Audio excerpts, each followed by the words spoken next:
There are my sisters on FaceTime. Here's my husband in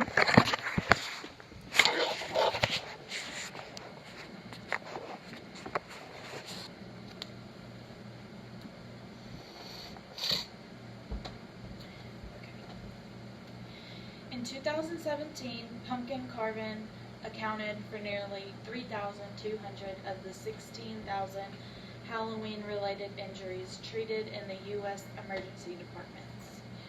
Today I'm going to explain how to safely carve a pumpkin. Carving pumpkins is a fun family activity that doesn't have to be dangerous as long as you're taking necessary precautions. There are a few things that you can do to make sure everyone is safe while doing this fun activity. While following these guidelines, my family and I have never experienced an injury. 3 very important things to do while carving your pumpkins are to carve in a well-lit area with a light present, to use the tools that are specifically made for carving pumpkins, pumpkin carving kit, and to make sure you're keeping your pumpkin and your tools dry, and I will demonstrate all that later.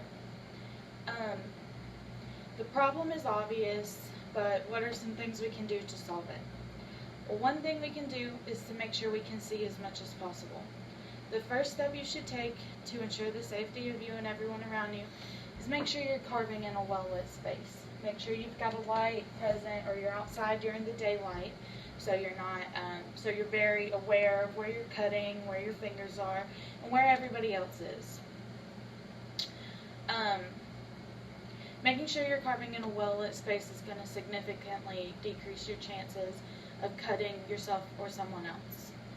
It's very important to be able to see where your fingers are located and where the tools are located. Like making sure your area is well lit, another important thing to do is to use a pumpkin carving kit. Although the tools are smaller, the blade at least, they're specifically made to cut through the tough exterior of the pumpkin. This is a regular kitchen knife.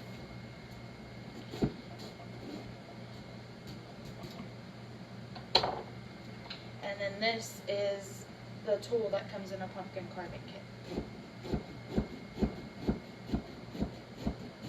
As you can see, with the tool that comes in the carving kit, you're not constantly having to yank the knife in and out, and you're not risk getting cut. This is specifically made to cut through a pumpkin, and it does it so much better than a regular kitchen knife. So make sure you're getting a pumpkin carving kit to do this. So far we've talked about how it's important to carve in a well-lit area, use the pumpkin carving kit, and another precaution that we need to take is to make sure that our tools and our pumpkin are dry. Wipe down your tool every time you sit it down, or put it back in so you're not risking slipping, so it just goes straight in. And you also want to make sure your pumpkin is kept dry, because pumpkins are already slick, they have a waxy feeling, and when they get wet they become significantly more slippery, and you don't want to risk your tools slipping and cutting someone. So keep a towel handy, and when you cut into the pumpkin you can wipe off the gooey guts. Taking these precautions are a few things you can do to help make sure you have a good time. If you consider all the things I've mentioned before, pumpkin carving will be a fun, safe way to spend some time with your family this Halloween season. The few things you can do to make sure everyone is safe while carving is to carve in a well-lit area so you can see your pumpkin and your tools better. Use the tools in the pumpkin carving kit, and make sure you're wiping them down every time you're pulling them away and putting them back in so the pumpkin doesn't get slippery, so you're not risking cutting yourself.